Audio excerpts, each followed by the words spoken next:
What are the inherent implications of doing this walking?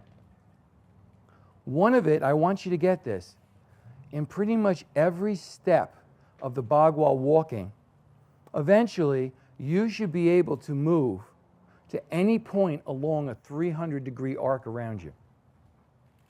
Now, those of you women in the early days when I taught martial arts, it's the same thing in the monastic tradition. If you're going to have the ability to change, if you look at the I-Ching, right? You start off with this trigram. You got all these other ones? Well, guess what? Everyone mixes with every other one. You have to have the ability from here to shoot to whichever one it mixes to. If you're talking about martial arts, you're looking at a terribly simple thing. There are two distinct styles that Bagua as a martial art has pretty much been taught since it's been taught.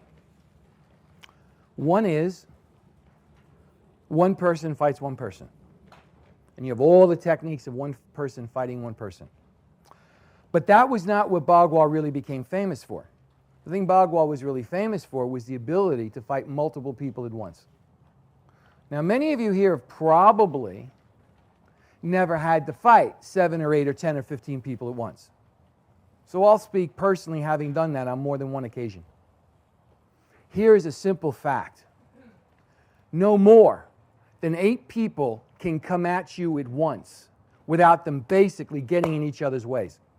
The only way they can do that is if they have long weapons. Spears. You can't even really do it with swords. There's no room. Spears you can do it with. Anything else you can't. Because literally, at a certain point, you move even a little bit, one body will be in front of another.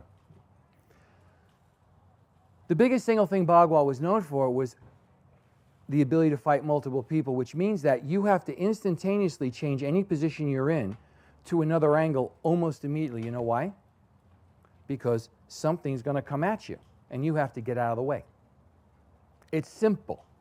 All the stuff, for example, you see in like karate movies and things like that, you know, one person's going here, and there's like 7 or 8 people, and he goes, bah, and he sidekicks a person, he gets down, and he's a load of crap. While that person's leg is up in the air doing that, I guarantee you someone else just took his legs out from underneath him or hit him on the side of his neck.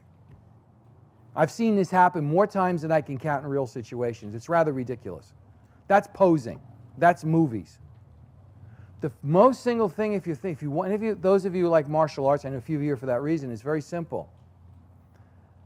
If you're in front of something, it can hit you. You have to be able to get in an angle where at least if it hits you, it glances off. If you ever watch really good, if you've ever really seen fights, it's one thing being hitting square in the eye or being hit like this and just the angle it glances off you. A glancing blow doesn't take you out. A square on one does. In terms of all the meditation techniques that were done eventually, even though you're only doing a single palm change, the angles that you start moving to get pretty freaky. You start going here and there and here and there and here and there because all of them are about, at the first level, the sheer fact that as you change in every direction, your body goes through everything, your mind is dead still. You're still in the middle of a hurricane. Your mind is still, no matter what the hell else is going on. So what? And you don't gap out in the middle of that stillness. Because when the hurricane is going on, it's really easy to blank out here, blank out, get still, blank out, no. You have to be present during the whole thing. Now, if you start doing that to where you get to a point where you get very far, and I was trying to maybe make the implications of it last week, to where you're actually not moving in terms of people, but you're actually moving in the way, becoming sensitive, the way the energies of I-Ching are flowing, you're just flowing in between them.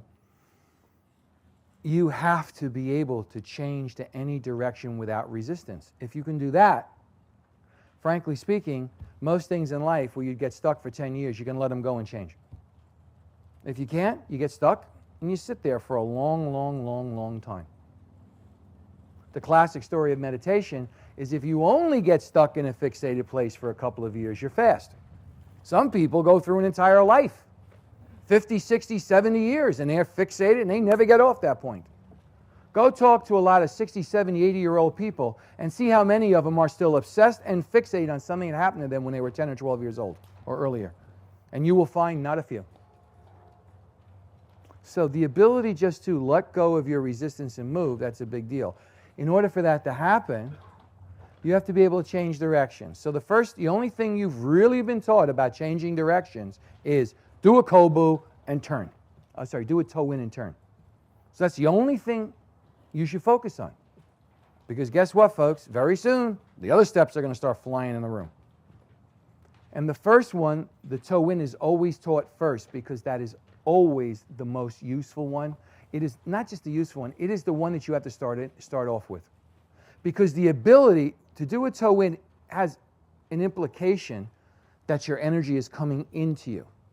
Most people have a lot of trouble going inside. So that's always why it starts there.